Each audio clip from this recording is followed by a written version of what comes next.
right. Hello, everyone, and welcome back to RC Podcast. This is RC Podcast number 2. And today I have a special guest with me, Deion Ramos. So, a little bit about Deion. Deion and I have been friends since high school. We've been part of the same friend group for a while.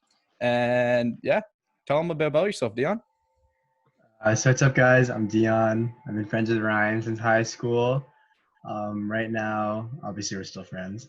But right now, I actually just finished my school at Blanche McDonald. I go for fashion marketing, got my degree, diploma, I mean.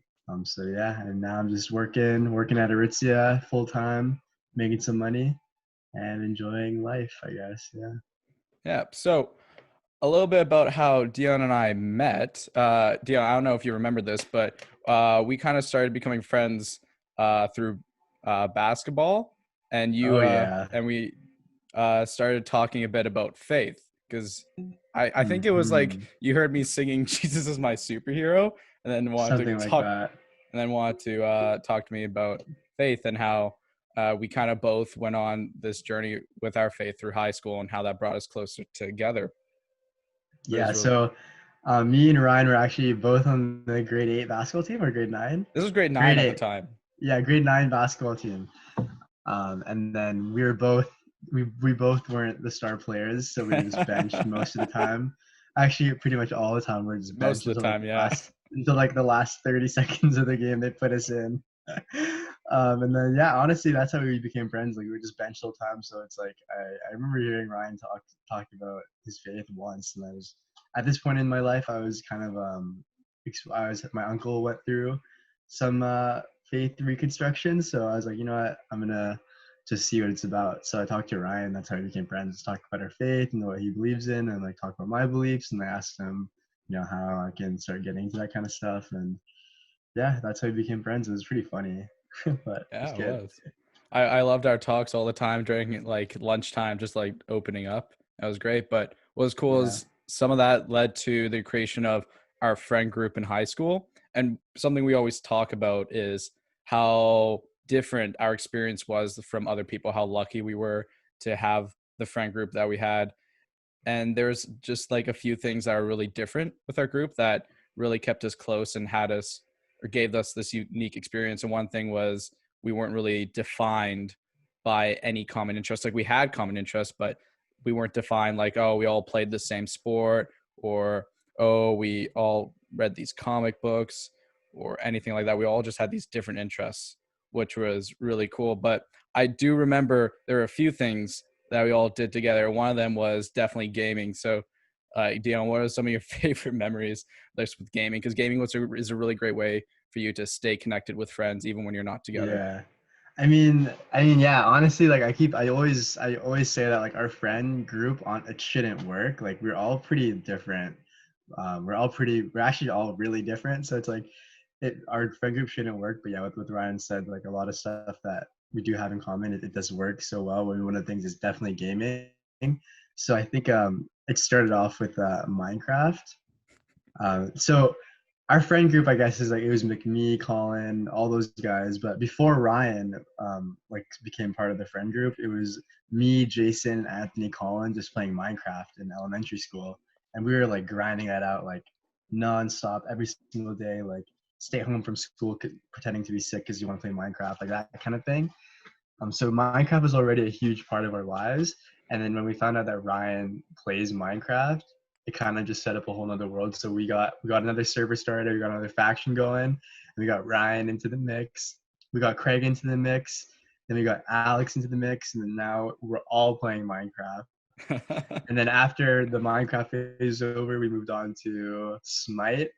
And this was like probably where we got like the closest or it were with Ryan at least because we didn't play much games with him before. But with Smite, it was just me, Jason, Colin, and Ryan just grinding out in Smite, just nonstop, always playing.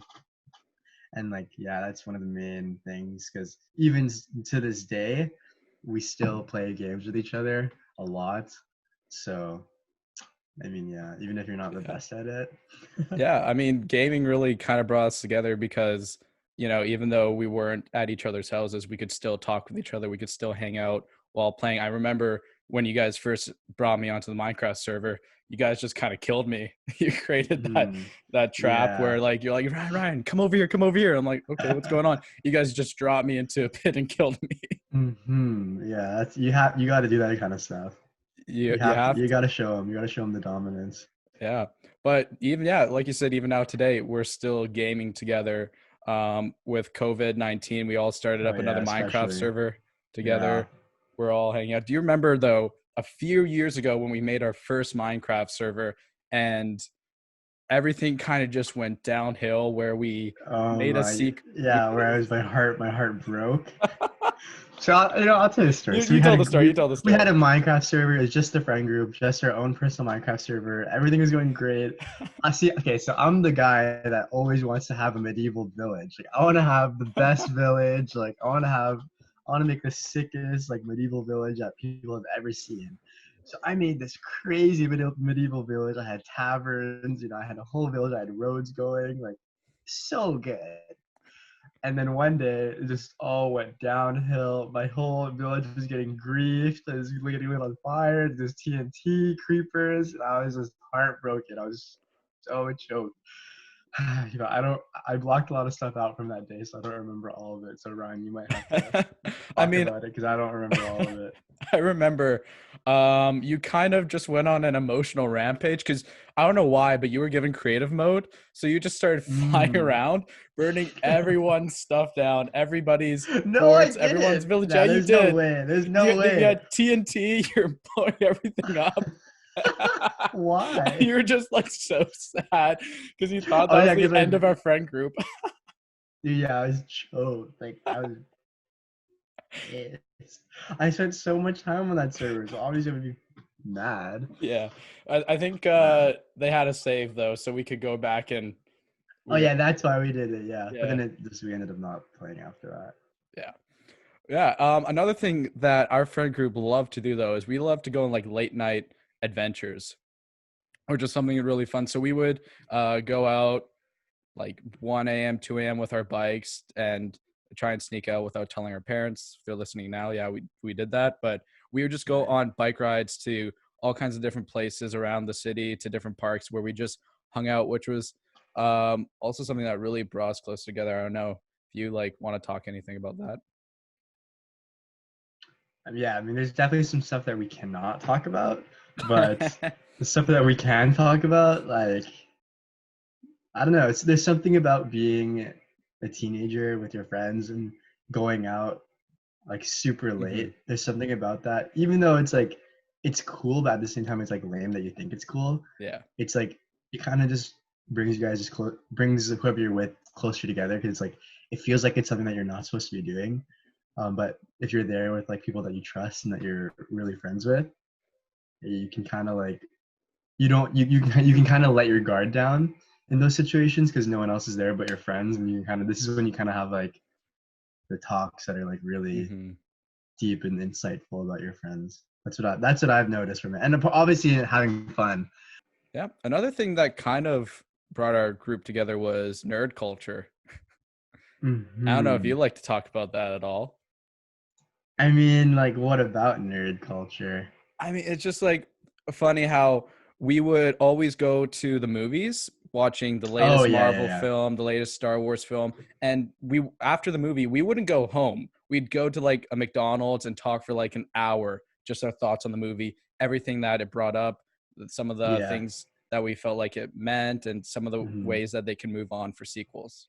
Yeah, so I'm like the type of guy that before I even met these guys, that after I watch a movie that I really liked, I'll do all the research that I can on Hmm. the movie, like on Google and YouTube, like explained, like this movie explained, like all the Easter eggs and stuff. Like I was always that guy. So when we started like going out to watch movies together, like for example, like Godzilla or like whatever movies, being able to just like talk with someone about it afterwards about everything that you were thinking and experiencing and stuff was huge. Like that was like a super fun thing to do.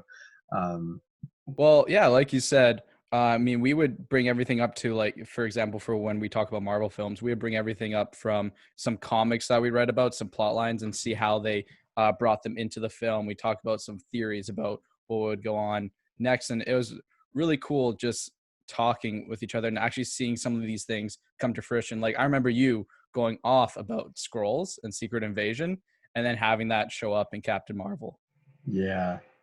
Right. Yeah. So it's like, yeah, that is true. We pretty much talked about like all the theories about what's gonna come up next and like what's gonna happen. I did predict. Spoiler alert for Endgame if you haven't watched that, you should, or Infinity War, you should have by now. You should have watched it. So this is your fault. Yeah. But I did predict that before we went into the movie. I said I think the movie's gonna end right on the snap. I think once he snaps, the movie's gonna cut to black. I was partially right because he did snap and then the movie did end like a little bit after that. Mm-hmm. So I was a little bit right about that. So I'll take that win. Yeah, But I remember yeah, that. I yeah. refused to believe you that the snap was going to happen. I was like, no, they're not going to do that. That's too much. And then they did it. And I was saying, I was like, they have to do the snap, otherwise this movie's pointless. Like, there's no way this is a two-part thing if there's no snap. Like, you have to snap. Yeah. Everyone has to die. Like, there's no point in this movie if no one's gonna die. That was true. I remember we were complaining for the longest time how there's not a single Marvel movie where anyone really died. I remember Civil War, we were talking about how we thought Captain America or Iron Man was going to die, and then neither of them did. Yeah, that was true. Who did die, though? Didn't someone die? In Civil War? No, Rhodey became a paraplegic. Right. That was it. Yeah, I mean, sucked. the only superhero death I can remember actually happening was Quicksilver in Age of Ultron. Yeah, well, he's in there for like a second. Yeah. Literally. I don't know. I kind of like, though, how they kind of kept it all the way up to Endgame. Oh, yeah. No, it definitely, it's like, now, it's huge. Like, that game, well, I mean, we can touch on it later, but yeah, I think that movie is like revolutionary, honestly. I agree. Well, since we're talking about movies, something that we want to discuss is actually me and Deion both enjoy crying at movies. So there's kind of, yeah, I mean, there's a stereotype around that, guys can't cry movies or guys don't want to watch emotional movies and stuff like that. But both you and I found like that's like not really true for us, and it's probably not really true for a lot of people because like we love crying in movies. I remember Deion got me into sad anime films. Oh yeah, even though you were against anime at the time. I was against anime at the time because I didn't enjoy the TV shows as much, right? So some of the things I couldn't really relate to in the TV shows, like how the emotions were very like not exposed but overdone, and yeah, that's like, fine for some people. Way too expressive, and that wasn't really for me. But you introduced me to some of the movies which are completely different. I don't know, you can talk a bit about them, but they're just groundbreaking. Yeah, I mean, we'll start it off. Like, I got Ryan into. I'll give you the backstory. At this point in my life, I just got a really long relationship, and I was like, so sad. And I was like, you know what am I gonna do? Like, I don't want to watch like happy movies. I don't listen to happy music. Like, I just want to dwell in my feelings for a little bit. And you know what, guys? That's okay. If you're feeling sad and you want to watch sad movies, listen to sad music, do what you got to do to feel better. Because look where I am now, super good. But yeah. So, anyways, I was searching up on YouTube like the saddest movies ever, and then this movie called Your Name came up, and then I was like, what's this? Right, like an anime movie. I watched a little bit of anime. I watched Attack on Titan. I watched Initial D, stuff like that, but I never watched like a full-on movie. I never watched like an anime like sad movie. And Your Name, after I watched the movie, it like changed my life. Like, honestly, like it changed my whole perspective on a lot of things and learning how to appreciate things more. I don't know if I should go into the plot a little bit, but I mean, you can go into the basics of the plot. Okay, I feel like you'd be better at explaining the plot. All right. I mean, yeah, like Your Name is just about these two people, a boy from the city and a girl from the countryside, who periodically switch bodies. So it's not like they switch bodies once. It's like every like other day or so, they will switch into each other's bodies, and they have to kind of learn how to communicate and make sure they don't affect each other's lives negatively. And it gets into this whole other bigger plot that I won't talk about. But yeah, I mean, it ends up really in a place where you like just want to cry in the end, Hmm. cry out of happiness, out of Yeah. sadness. um Yeah. the animation itself is beautiful. Beautiful. It's Yeah. so well done. It It's took them amazing. years to hand draw all that. And then the soundtrack is so great. I love the soundtrack so much. One of the best Oh, movie I still soundtracks ever. listen to that soundtrack.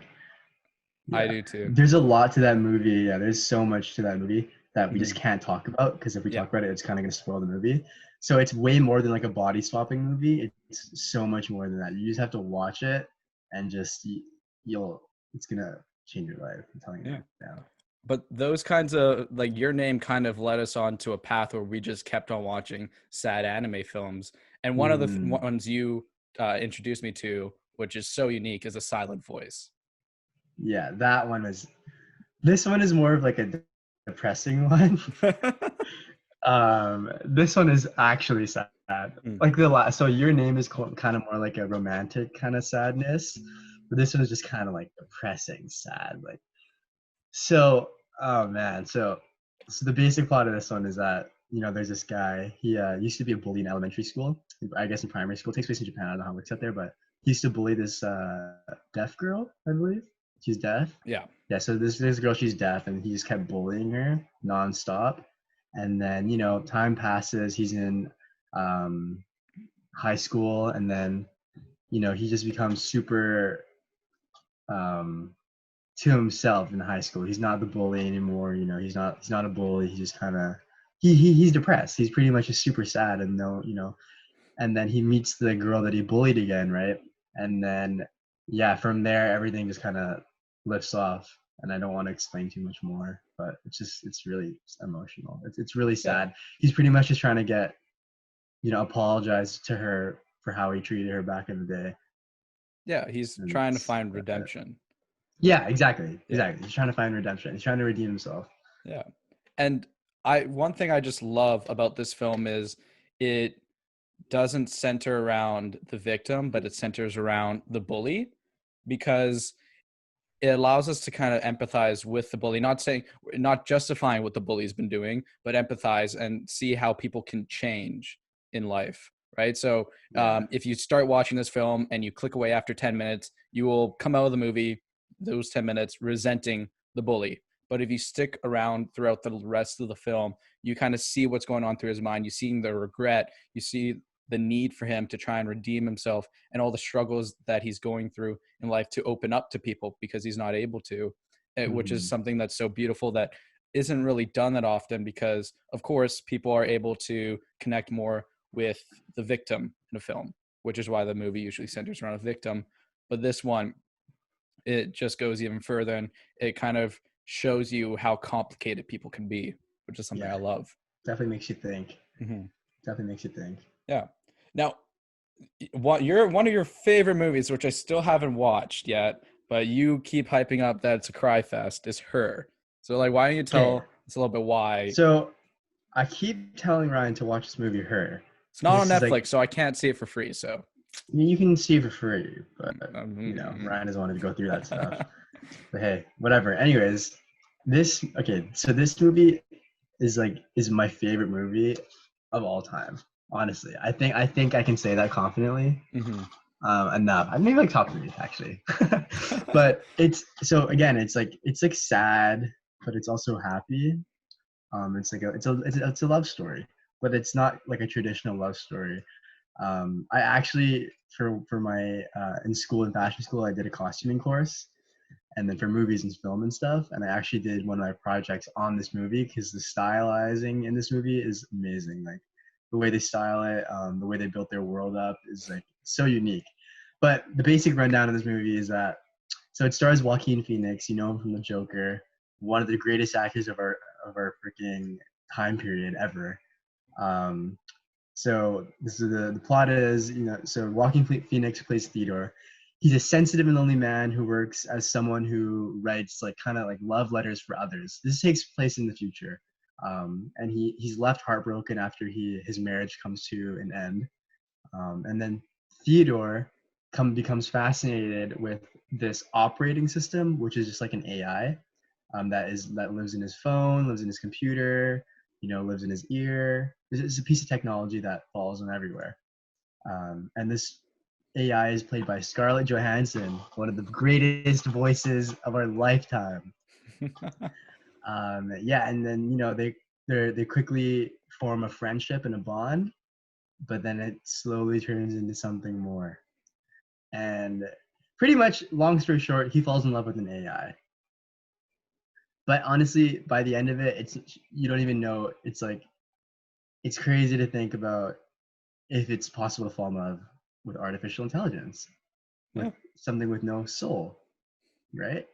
Makes you think. That's why it kind of messed in my head a little bit. Like, this is, I don't know. Like, I was conflicted with the movie, but it really makes you believe in their Hmm. relationship, and you gotta watch it if you want to cry. I guess I do Good. have to. I mean, but just from the sound of it, it sounds like it's fascinating. Kind of makes you start to think, what is a life? What is a soul? Is there a soul? And kind of that kind of stuff, right? Yeah, man, totally. And I don't know if you played the game Detroit Become Human. Do you know that game? I haven't. I've heard of it though. So that is my favorite game of all time, and it's also about a future where there's AI and like robot people walking around but look like humans and indistinguishable from humans.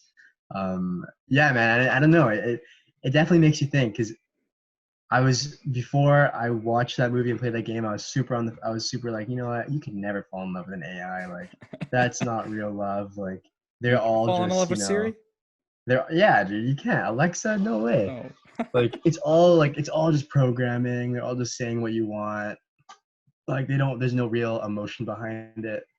But then after you see that stuff, it's kind of like, where can you draw the line? Hmm. You know what I mean? I It's mean, interesting. It's interesting. yeah. Well, you also what was that one game you played as well? Life is Strange. Life is Strange. You always talk about that one too, about how that makes you feel Yeah. as well. If you haven't played Life is Strange, if you haven't played Life is Strange, you're missing out. That game also changed my life Hmm. because I could not stop talking about it. I could not stop listening to the soundtrack. So, oh my god. Well, So maybe I'll just explain it a little quickly bit, go like over it. how what it's like to play it and stuff, because it is a Yeah. different kind So, of video game. so it is a different kind of, it's not like an action game or anything. At this point in my life, again, I was like kind of tired of all the action games. Like, I want to play something that is like meaningful, has a good story that will make me feel something. So, Life is Strange is just about this girl in high school. Her name's Max, and she has this power to reverse time, just by like a little bit. So you pretty much go through this whole game. She's in high school. There's a lot of drama going on, but there's also like a abduction plot going on. Like some guys like taking girls away and like kidnapping them. So you're also in the forefront of that. But you pretty much go through the whole game like pretty much living out this girl's life, by making choices, like small choices and sometimes big choices all the time. And then if you don't like the outcome of that choice, you can reverse time. But there are consequences to reversing time every single time you make a choice. So there's a lot of stuff that that game deals with. You really have to be really careful with what the choices you make, because you could make a choice early in the game and then later in that game, the choice you made in the beginning Hmm. kills someone, right? And you can't reverse that far back. So it's a really good game. It's a really dramatic game. I cried a Yeah, lot. it's crazy. I mean, I'm gonna admit there's been some video games I've cried to too. I mean, not the regular kind that people usually cry to. I'm gonna admit I cried at the end of BioShock Infinite. Pretty hectic. That one was pretty sad. But one thing that's really cool about these kinds of video games is it's not like a movie where you're watching it for 2 hours. It's like you're playing this over the span of weeks to maybe a month, where there's a storyline built into it. There's characters that you that are very well developed that you tend to relate to, and then you care about these characters, and you start to kind of get emotionally attached in a way that's a lot of movies can't have you do. And it's really Mhm. cool just seeing how you're kind of taking through an emotional journey through these games. Like another game, Assassin's Creed Black Flag. When I played that, there were some times where like there are some characters that you get really connected to that have to go through something difficult.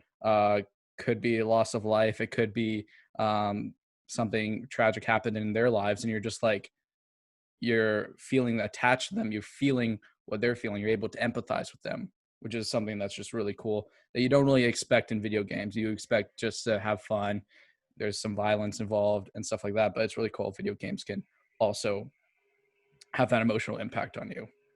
Yeah, I think if you haven't played a game with like a really rich story, Mhm. definitely try it out. That's why I really recommend Detroit Become Human a lot, because that game is it's another choice game, but there's a lot of action involved as well, where you can just but being able to like really choose exactly what your character is going to do in a situation, and where a choice can totally lead you in a totally different direction. Um, it means a lot to you as a player because throughout the whole game, you're gonna become invested in these characters, and you don't want these characters to die because in Detroit Become Human, you could die really early on. You could not, you might not even experience the end of the game. You could, if this is the length of the game, you could die right here. And that's honestly it's a scary thought because you won't experience the game at all. So it really teaches you to become careful with how you're choosing your actions, and I really highly recommend that game. Yeah. And while we're talking about kind of how these big storylines that have built up that get us emotionally attached, I mean, we have to talk about Endgame. Oh my, yeah, for sure. I mean, Endgame, like the whole Infinity Saga, like the whole 10 years leading up to this moment. Hmm. I think, when did Iron Man come out? Iron Man came out 2008. So yeah, I was We were 8 years eight. old. I was That's 8 years nuts. old. Yeah, like that's insane. Like I've watched pretty much every single Marvel movie, and then and you gotta understand, I was a child like when I first started watching these movies, and then Hmm. now I'm like 20 years old, and like I'm watching like Thanos like snap the world in half. Like that is an insane thought. Like seeing all these superheroes on screen at once Yeah. is insane to think about. He told me this like when Iron Man came out, that I'd see like Iron Man, Captain America, Spider Man, Thanos, like all these people that I don't even know on screen at once. I'd be like, you're insane. Yeah. I mean, that has changed the movie industry. You know, we were talking about when we watched that in the theater, that was like our Star Wars, right? And how unique it Yeah, was to us being able to watch it in the theater, seeing everyone react to, for example, when Captain, like spoilers again, if you haven't seen it, that's on you. your When fault. Captain Yeah, America Cap grabs Thor's hammer, picks it up, that's yeah, fan service that's been building up since I the first know. Captain America film, really, since we first Yeah, saw it. literally. And it's Yeah, like just, yeah, go on. no, yeah, I know. I mean, it's stuff like that, like being in a theater of people that have been pretty much raised on the stuff that you've been watching is a different experience because we've all been in theaters where it's completely quiet, and then the movie cracks one joke and people laugh, and then it's back to quiet again. And Mhm. this in the theater at this point in time on opening night, you could feel everybody's excitement. Everyone's like on the edge of their seats, like, oh man, like this is the movie, like who's gonna die, like what's gonna happen. And then when these moments start coming up where Captain grabs Thor's hammer, the movie's like this, oh, whoa, oh my gosh, and then like we're looking around like, oh, are you seeing this? And then like every time he hits Thanos, it's like this, oh, like it's like so crazy. What other moments are there? I mean, yeah, there's a lot. Oh, and then when all the portals started opening up and people started Mhm. coming out, it's Everyone was like cheering. everyone's like, let's go. Oh my gosh, Wakanda. Black Panther. The Spider-Man's Yeah. back. Let's go. Spider-Man. Oh my gosh. And then when the snap happens in the other movie, it's like the whole movie was quiet. Hmm. Like no, you heard one gasp. It's like the snap happens, and then you see Spider-Man start going away. It's like this. It's like you can't believe what Yeah. you're watching. Yeah. And I mean, yeah, the way they did it is just so smart, having laid out that whole plan for that whole 10-year span and having that two movies that just put everything together is unbelievable. I can't believe they really managed to pull that off, like having all the storylines pulled in, all the character arcs be finished. Yeah. It's a lot of stuff. It's insane. And being able to connect with all the characters, like throwing all these characters through challenges they've never faced before, like Thor having most of his civilization just wiped out, and you can see how that's affected him, how he's become an alcoholic, and what's happened there for him. Hawkeye with his story arc for losing his entire family and seeing like his only way to kind of make up for the pain was going on this kind of arc where he just like went and fought all the crime he could, where he like it wasn't even like just fighting crime like Batman, he was like killing all these criminals and Yeah, stuff because that was the only way yeah, that could make him feel anything. It yeah. was People forget that there's a 5 year jump. mhm. Like I forget there's a 5 year jump because it happens in the the whatever 3 hour movie, but there's a 5 year jump. And if you think about 5 years, like that is a super long time. Like if you think about the life you're living now and how long a year feels to us, imagine 5 years of half the world being gone. That could be half your family gone. It could be your whole family gone. You're the only one alive, right? Like that is a super long time. So for them, it's like they really like that's it. Like there's no Mhm. way of coming back from this. Like it's over. Like they're gone. There's no way you can come back. Yeah, it's It's like it's crazy. it's nuts. And one thought that I had though during the movie, like it had been 5 years. So some people probably lost their spouses and stuff. And, those 5 years time, like they're probably thinking, you know what, time to go and meet someone new, get remarried. Yeah, And then they get snapped back and you're kind of in this awkward position where, oh, your wife is alive or your husband's alive again. I And you're know. also married to this other person. Like, Yeah. And then yeah, and so then when Peter Parker comes back from being yeah, snapped, he says like, "Oh, what happened? I blacked out." yeah. Like he has no idea that he got snapped. So it's like to these people that got snapped and they come back to normal life and they're in their house, like in their bed, and like there's like another guy in his wife's bed. It's like, dude, who are like Oh, what? It's like, oh my gosh, you're alive. It's like, dude, what happened? I blacked yeah. out. Like they have no idea what happened. And I think they handled that really well in Spider-Man Far From Home. Yeah, Or I was think it so too. Homecoming or Far It From was Home? It was Far Far From From Home. Home, Yeah, right? Far From Home. Yeah, where like they're in the middle of a basketball game and then like Yeah, the band just snaps back and like with that like was their great. trumpets and stuff. Like Mhm. yeah, and then their whole class is held back. And then one of the teachers is like, yeah, like my wife left me. Like that sucks. Like It's having to go through that. yeah, it's I don't rough. know. It's pretty sad. Yeah, and then they finished the entire movie off perfectly with Iron Man snapping his fingers. And it was just like, I mean, I think all of us wanted in the end Iron Man to be the one to defeat Thanos, right? Like with Doctor Yeah. Strange saying there's only one outcome, and Iron Man had to be alive for that. With him starting the whole thing, and then also kind of bringing that to his journey to an end with him dying, and that's the moment in the movie where I started to cry at the funeral because that Yeah. the funeral, like with everyone just kind of there, and him saying "I love you 3000." I'm just like, oh my gosh, he had a So it's so family. sad, man. Yeah, it's like that's what hit me the most. Is like in that 5 year jump, Hmm. he's like, you know what, I'm gonna drop the mantle. I'm gonna become a good father to my daughter. So he had his daughter Morgan, and it's like he had to give that up because he felt this responsibility Hmm. that I need to bring my friends back. I need to save the world. Like Yeah, I need to save the world. Like I can't. There's nothing else I can do. Like if I don't do this one thing, I'm never gonna be able to live with it for the rest of my life. yeah. So it's like it's insane. And from the very first Avengers, when Iron Man had that vision of seeing all of his friends dead and like seeing how like there's something up there that's going to be coming down at one time. This was his whole arc. This is a full circle finally come to an end of him stopping the thing that's up there for good. Hmm. And yeah, it just played out so well.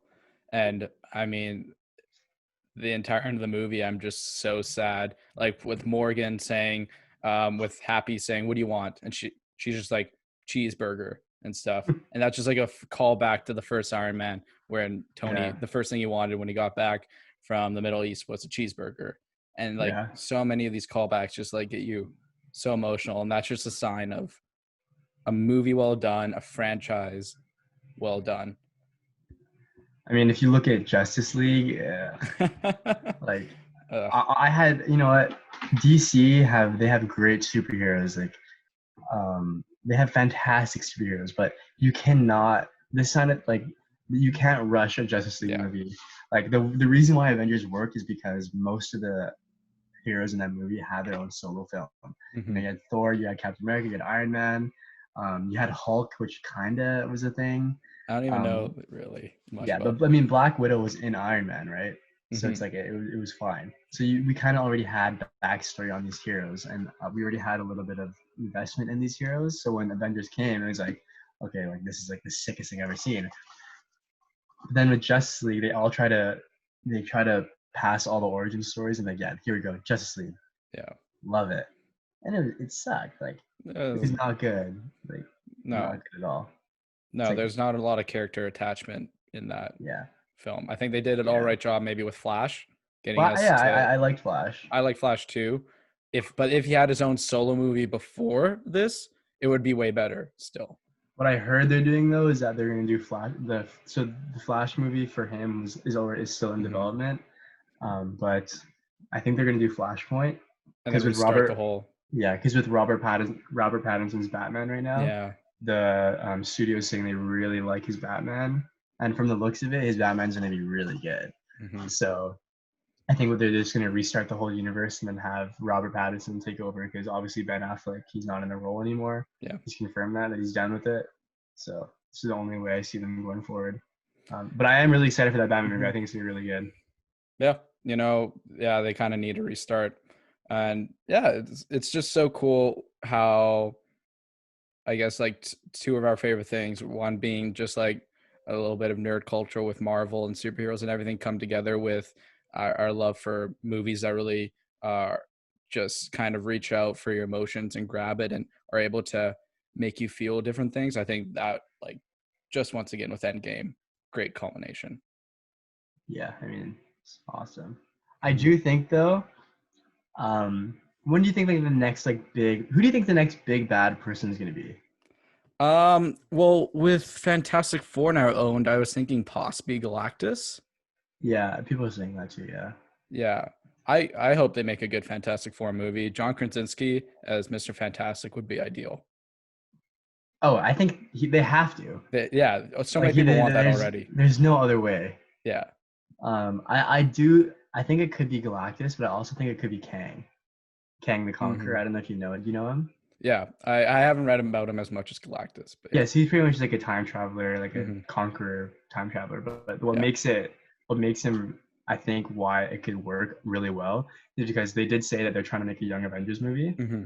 and they have all the characters kind of already set up for that. They have Morgan. They have that kid from Iron Man 3. I don't know his Okay. name. What's his name? I don't remember. But yeah, I mean, in the comics, that kid, that little boy, Hmm. he plays Iron Lad. He Okay. is Iron Lad, and Iron Lad's like Iron Man, but he's not Iron Man. He's, you know Yeah. what I mean, he's like Iron Lad. But what makes him special is that Iron Lad he becomes Kang the Conqueror. Oh. So he has to fight himself. So when Kang comes back, it's like Iron Lad has to that's who he sees who he's destined to Yeah. become. Oh, that This would be bad such a guy. cool So storyline. yeah, so all that drama going through, it's like Yeah. holy crap, like I'm trying to be like this really good guy, but if I become that guy, well, how can I change my future? Like Yeah. if I become this evil guy, like what am I gonna do? So I think that could be I think that'd be really sick.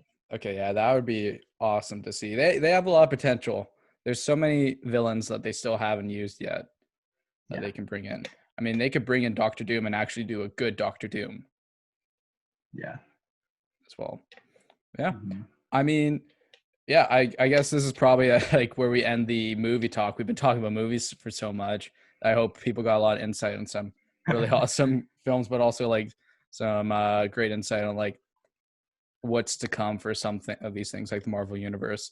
But I kind of wanted to end this podcast off with talking a little bit about Yes Theory. So Dion and I both love this channel. Dion actually introduced me to this channel.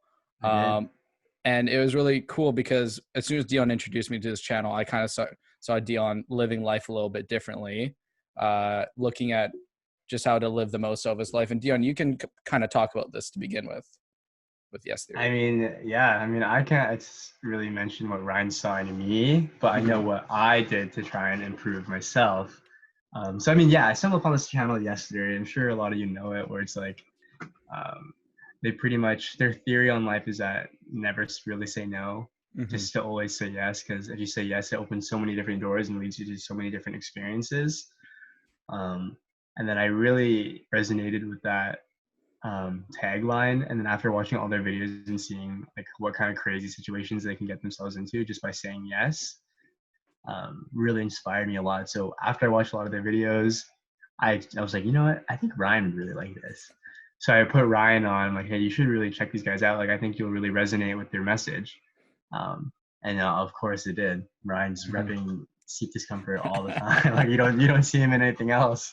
But yeah, I mean, from that, I try to just live my life in a more, I wouldn't say, yeah, I guess in a more positive way, just making sure that if I see a homeless guy on the street, like I got to realize that I have the privilege to just eat and buy snacks and stuff whenever I want. So just being able to, maybe not giving money, but just buying them food goes a long way. Yeah. Because in one of the videos, like they spent like 24, like 42 hours on the street, like with no money or anything, and just by the kindness of people's heart, like what kind of stuff they can get themselves into. Mhm. So that kind of led me, like, like if I see someone that's in need, like I should help them out. Mhm. It's like at the end of the day, like we're all human, so it's like you just gotta we gotta help each other out one way or another, right? Yeah. And yeah, just make just like and also change. I'm pretty shy as a person. Like when especially with new people, like I'm pretty shy, so it's hard for me to talk to people. But yesterday kind of inspired me to kind of just like just not be just to be more confident in myself. Like if I'm at a restaurant, like I usually get scared to talk to the waiter, but I'll just be like, I'll be, just put myself out there and just talk to the waiter. Small things like that, Mhm. which sound really minuscule, actually lead up to a lot. Like now I'm okay with talking to people when I pass by people, or if I'm at work, especially. I used to be scared to talk to people at work, but now I'm totally okay with it. Because I guess I just practiced a lot.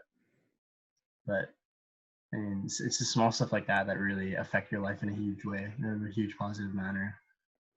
Yeah. I mean, I don't think there's a channel out there that is as positive as Yes Theory with everything they do. And they always have the best intentions with all their videos. And I really appreciate you kind of introducing them to me because, like you said, I own a ton of their merch now, which is Seek Discomfort. So their merch line is called Seek Discomfort, which is their motto because that's kind of what they try and do with throughout life is find situations where they're uncomfortable and see if they can grow from these situations. Because in truth, we're never going to be in complete comfort in our entire lives. We're going to go through times that are really uncomfortable. We're feeling really down.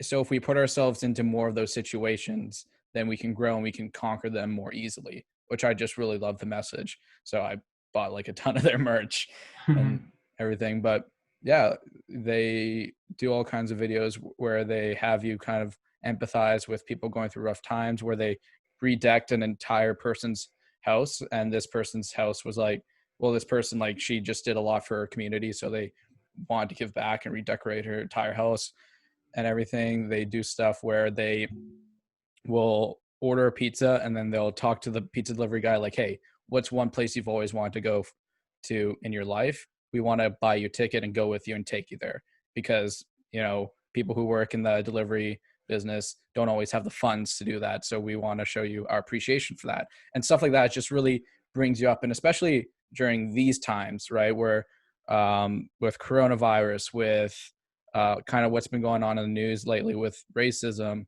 everything, some of this stuff can just really kind of help you out in these tough times. Just watching them make you really feel good, which has been really awesome. Yeah, I mean, and another thing that we did, forgot to mention, is that Mm-hmm. we used to, before, like we would do something that would make us uncomfortable, we would just say, yo, like yes theory, like yes theory. But what were the kind of situations that we would say that in? I don't The remember. Billy Bob wing. Oh, yeah, I hated that. That That's was the worst experience ever. So pretty much the Billy Bob Wings, just like this. If you go to Wings, right? Wings is like this restaurant. They sell pretty much only wings. That's why it's called Wings. They have this one wing called the Billy Bob wing, where it's like literally like the spiciest wing like ever. It's like ghost pepper sauce, like the craziest, spiciest wing ever. And then I hate stuff like that. I'm with So it's you. like, you know what? Like, let's try it. And then obviously everyone's like, no, no way, Ryan. I'm like, Ryan, yes, sir. Like, come on. Yester. We got a Yester yet. And that Ryan's like, you know what? You're right. Just gotta do it. And then we do have a video out of us in our friend group, just of us taking it, and it's really bad. Like I can't describe to you the pain that my lips were in, my tongue was in. It was so bad. Yeah. I remember the waitress felt pity on us because they were selling this thing called the Cure, which is like this mix of like cream and milk and all these different things that helps your mouth and throat, but you have to buy that for like $5. Yeah. None of us wanted to do it. So she felt pity and got us like all these creamers for like coffee. So we just downed the creamers and it was rough. I can't do spicy food because of like I have white taste buds. We don't. Yeah. It hurts your stomach. It After does. you like ingest all the spiciness and you just add a bunch of dairy, it hurts. Like it does not feel it doesn't feel good. It feels really bad. Yeah. But yeah, I mean stuff like that. I think yesterday they have a really good message. And it definitely has helped us both out a lot, for sure.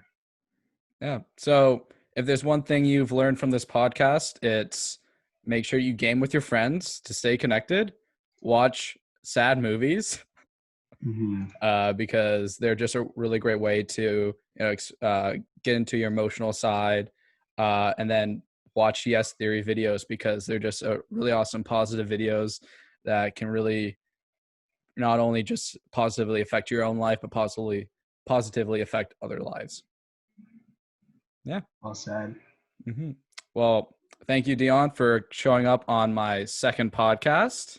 It's been great having you on. Love to have you on at some other time. Hope I wasn't boring. Yeah. Now, Deion is also a dancer. So if you want to support Deion, you can go and look for some of his dance videos. Yeah. Right? Oh, I mean, yeah. If you want to follow me on Instagram, it's just SaveDeion. You spell my name Deion, and then at SaveDeion. Check my Instagram out. I dance a little bit. I'm also I make a few YouTube videos here and there of I call it weekly fit recaps, where I document like the fits I see every day from people on downtown, my school, my neighborhood, my friend group, just the fits people are wearing. If you're into that kind of thing, make sure to check it out. Yeah. All right, Deion. Well, thank you again for coming on the podcast, and we hope to see you guys all again someday soon. Bye. Thanks, guys.